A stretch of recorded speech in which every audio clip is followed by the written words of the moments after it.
So hello friends, ఈ వీడియోలో మనం పూర్ణ బోండాలు పండుగ స్పెషల్ ఎలా చేయాలో తెలుసుకుందాం. మనం సూపర్ టేస్టీగా ఉంటాయండి.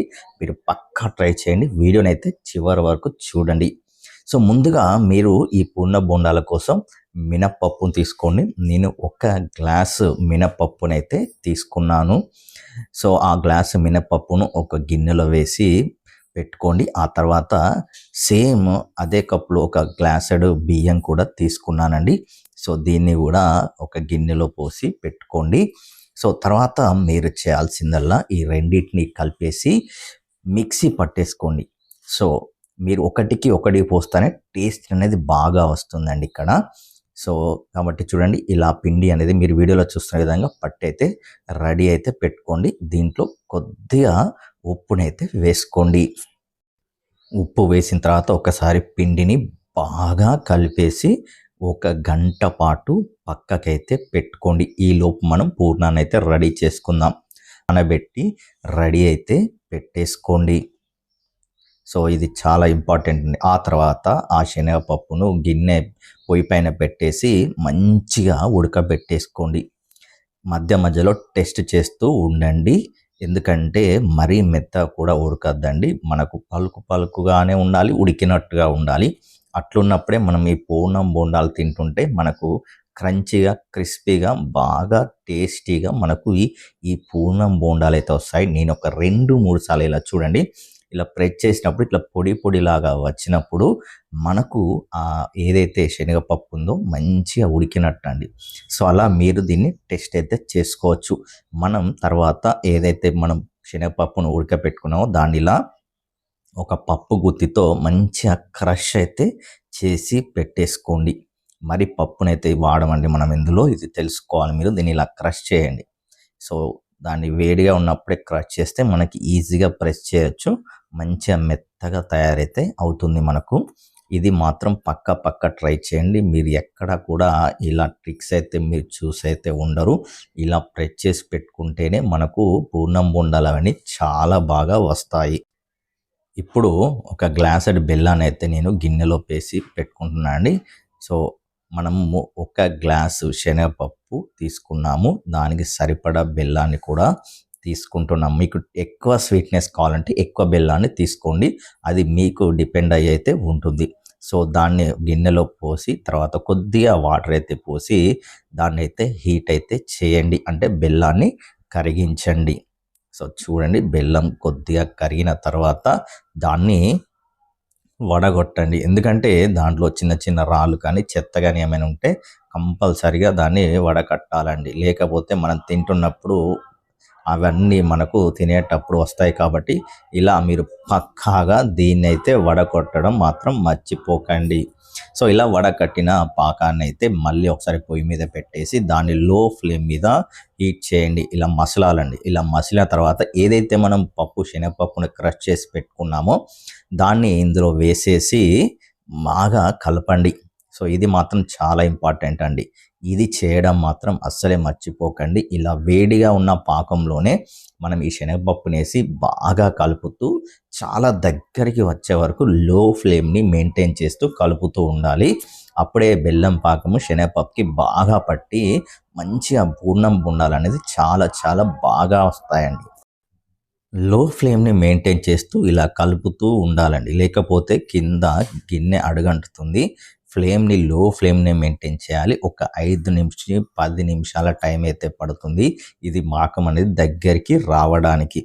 చూడండి, సో పాకం అనేది చిన్నగా దగ్గరికి అయితే వస్తుంది కదా, కొద్దిగా టైం అయితే పడుతుంది. మీరు మాత్రం ఇది చేయడం మాత్రం మర్చిపోకండి. ఇప్పుడు కొద్దిగా నెయ్యి అయితే వేసుకోండి. మనకి నెయ్యి వేయడం వల్ల మనకు పూర్ణం బోండాలు మంచి టేస్టీగా స్మూత్గా వస్తాయండి. ఇది వేయడం మాత్రం అస్సలకే మర్చిపోకండి. నెయ్యి వేసి దాన్ని లో ఫ్లేమ్ మీద మెయింటైన్ చేయండి. ఆ తర్వాత ఇలా పొంగు రాగానే కొద్దిగా ఇలాచీ పౌడర్, యాలకుల పొడిని కూడా వేసేసుకొని బాగా కలిపేసుకొని బాగా మసలబెట్టండి. చూడండి, మనకు కొద్దిగా దగ్గరికి వచ్చేసిందండి మన పప్పు అనేది.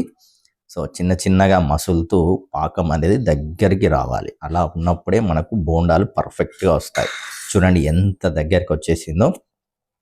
ఇలా కన్సిస్టెన్సీని మెయింటైన్ చేయాలండి. ఈ కన్సిస్టెన్సీ మెయింటైన్ చేస్తేనే మనకు బోండాలు అనేది పక్కా వస్తాయి. చూడండి ఎంత బాగా దగ్గరికైతే వచ్చేసిందో ఈ పూర్ణం అనేది. ఇప్పుడు ఈ మిశ్రమాన్ని పొయ్యి పై నుంచి దించేసి ఇలా ఒక్కసారి బాగా కలుపుకోండి. ఇలా కలిపిన తర్వాత కొద్దిగా వేడిగా ఉన్నప్పుడే వాటిని చిన్నగా బోండాల్లాగా చేసి అయితే పక్కన పెట్టేసుకోండి. చూడండి ఎంత బాగా వచ్చాయో. మీరు ఆ పాకాన్ని గట్టిగా చేయడంలోనే మీకైతే ఉంటుందండి. అప్పుడే ఇలా వస్తాయి, లేకపోతే విడిపోతుందండి. ఈ బోండాలు రాకుండా విడిపోతాయి కాబట్టి దాన్ని మీరు కన్సిస్టెన్సీ మెయింటైన్ చేస్తూ లో ఫ్లేమ్ మెయింటైన్ చేయడం చాలా చాలా ఇంపార్టెంట్. ఇప్పుడు ఒక చిన్న మూకుడు తీసుకొని పొయ్యి పైన పెట్టేసి ఆయిల్ని అయితే పోసేయండి. సో ఆయిల్ అనేది హీట్ ఎక్కిన తర్వాత మనం ఆల్రెడీ పిండి అయితే పట్టుకున్నాం కదా, సో ఆ పిండిలో ఈ పూర్ణం బోండాలు వేస్తూ ఒక స్పూన్తోని దాన్ని కవర్ చేయాలండి. ఈ పిండి అంతా కవర్ చేస్తూ దాన్ని చిన్న చిన్నగా ఏదైతే ఆయిల్ అయితే హీట్ ఎక్కింది కదా అందులో ఒకదాని తర్వాత ఒకటి స్లోగా వేసుకోండి. చూడండి ఈ పిండిని మనం ఏదైతే పూర్ణం బోండాలు ఉన్నాయో మనం ఆల్రెడీ మినపప్పు బియ్యంతో రెడీ చేసి పెట్టుకున్నాం కదా అందులో వేసి ఒక్కొక్కటిగా నెమ్మదిగా వేసుకోండి. లో ఫ్లేమ్లో చేయండి. ముందుగానే వెంటనే వాటిని డిస్టర్బ్ చేయొద్దండి. వెంటనే డిస్టర్బ్ చేస్తే పూర్ణం అంతా స్ప్లిట్ అవుతుంది నూనెలో. అలా కాకుండా కొద్దిగా అవి హీట్ అయ్యే వరకు వెయిట్ చేయాలండి. అప్పుడే ఆ పూర్ణానికి ఈ పిండి అనేది మంచిగా అతుక్కొని దగ్గరగా వస్తాయి, బోండాల్లాగా మనకైతే వస్తాయి. ఒక 5 నిమిషాలు అయితే వెయిట్ చేయండి. లో ఫ్లేమ్లో పెట్టేసేయండి, లేకపోతే మాడిపోయే అవకాశం కూడా ఉంటుంది. ఇలా ఒకదాని తర్వాత ఒక బోండాన్ని అందులో వేయండి ఒక స్పూన్తోని. సో స్పూన్తో వేస్తే ఏంటంటే మనకు రౌండ్నెస్ అనేది వస్తుంది.